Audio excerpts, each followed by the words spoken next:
Hi అండి, నమస్తే. నేను మీ Sonia. Welcome back to our channel smart Soni Shiva. ఈరోజు మన వీడియోలో పండగలప్పుడు చాలా తక్కువ టైంలో ఈజీగా చేసుకునే సేమియా కేసర్ని ఈ వీడియోలో పక్కా కొలతలతో చూపించబోతున్నాను.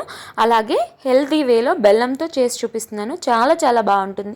అలాగే చాలా ఈజీ ప్రాసెస్లో చేసేసి దేవుడికి నైవేద్యంగా పెట్టచ్చు. అలాగే వరలక్ష్మి వ్రతం వస్తుంది కదా, సో ఈ రెసిపీని ఒకసారి ట్రై చేయండి. వీడియోని స్కిప్ చేయకుండా లాస్ట్ వరకు చూసండి. ముందుగా బాండి గిన్నె పెట్టేసుకుని అందులోకి ఒక 2 టేబుల్ స్పూన్ల దాకా గీ వేసుకోవాలి. ఇందులోకి కొన్ని జీడిపప్పు పలుకుల్ని వేసుకోండి. జీడిపప్పు పలుకులు వేసుకున్న తర్వాత ఇందులోకి కిస్మిస్ని కూడా వేసుకోండి. నేనైతే ఇక్కడ బ్లాక్ రైన్స్ అలాగే కిస్మిస్ 2 కలిపి వేసాను.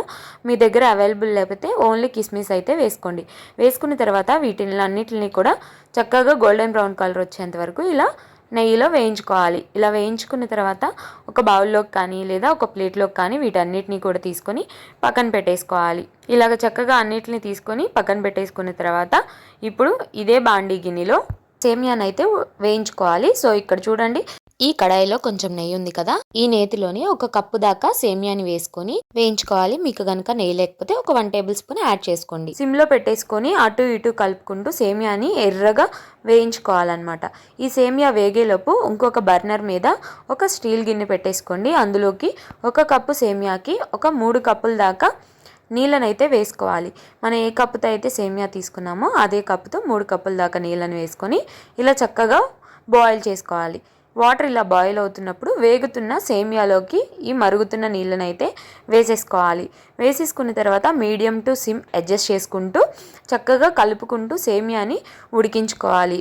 సేమియా అనేది మనకి చక్కగా మెత్తగా ఉడికిపోవాలి. అలాగే నీళ్ళు అనేవి ఒక వంతు వరకు మరిగిపోయి ఇలా చక్కగా దగ్గర పడాలన్నమాట. సో చూడండి, ఇప్పుడు ఒక సేమియా తీసుకొని చక్కగా ఇలా మనం తుంచితే కనుక సేమియా మెత్తగా తునిగిపోతే ఉడికిపోయిందని అర్థం. సో అలా చెక్ చేసుకున్న తర్వాత ఇందులోకి ఏ కప్పుతో అయితే మనం సేమియా తీసుకున్నామో అదే కప్పుతో ఒక 3/4 కప్పు దాకా బెల్లం తురుమునైతే వేసుకోవాలి. అలాగే ఇందులోకి ఒక 2 టేబుల్ స్పూన్ల దాకా పంచదార కూడా వేసుకోవాలి. మీకు పంచదార వేయడం ఇష్టం లేకపోతే అచ్చగా బెల్లంతో అయినా చేసుకోవచ్చు. నేనైతే ఒక 2 టేబుల్ స్పూన్స్ షుగర్ వేసి చేస్తున్నాను అనమాట. సో ఇప్పుడు ఇలా బెల్లం అంతా కరిగేంత వరకు చక్కగా మీడియం టు సిమ్ ఫ్లేమ్లో అడ్జస్ట్ చేసుకుంటూ చక్కగా ఇలా దగ్గరికి అయ్యేంత వరకు ఉడికించుకోవాలి. చూడండి, మనకి ఇలా చక్కగా అబ్జర్వ్ చేసుకోవాలన్నమాట. ఈ బెల్లం అంతా కూడా సేమియా చక్కగా అబ్జర్వ్ చేసుకొని ఇలా దగ్గరకు అవుతుందన్నమాట.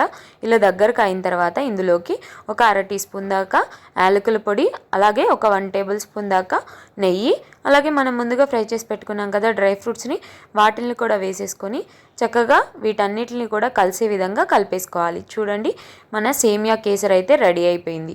సో చూస్తున్నారు కదా చక్కగా ఎంత పర్ఫెక్ట్గా వచ్చిందో. సో ఇప్పుడు స్టవ్ ఆఫ్ చేసుకొని చక్కగా దేవుడికి నైవేద్యంలా అయినా పెట్టుకోవచ్చు. అలాగే మనకి స్వీట్ తినాలనిపించినప్పుడు అప్పటికప్పుడు చక్కగా 5 నిమిషాల్లో ఈజీగా చేసుకునే స్వీట్ రెసిపీ అనమాట. సో చూడండి ఎంత పొడి పొడిలాడుతూ ఎంత పర్ఫెక్ట్గా వచ్చిందో. టేస్ట్ చాలా చాలా బాగుంటుంది. అలాగే వరలక్ష్మి వ్రతం కూడా వచ్చేస్తుంది కదా, వరలక్ష్మి వ్రతానికి మనం 9 రకాలు 7 రకాలని ప్రసాదాలు పెడుతూ ఉంటాం కదా, దానిలో ఈ రెసిపీని కూడా యాడ్ చేసేసి ఈజీ వేలో చేసేయండి.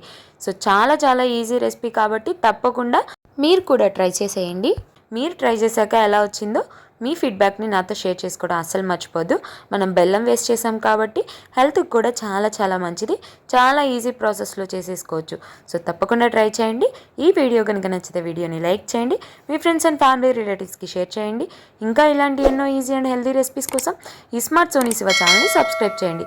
అలాగే మన ఛానల్లో ఇంకా చాలా ప్రసాదం రెసిపీస్ అయితే ఉన్నాయి. మీకు ఇంట్రెస్ట్ ఉంటే ఒకసారి వెళ్ళి డిస్క్రిప్షన్ని చెక్ చేసేయండి. ఈ వీడియో అయితే ఇంతే. మరొక మంచి వీడియోతో మళ్ళీ వచ్చేస్తా. అంతవరకు సెలవు. బాయ్.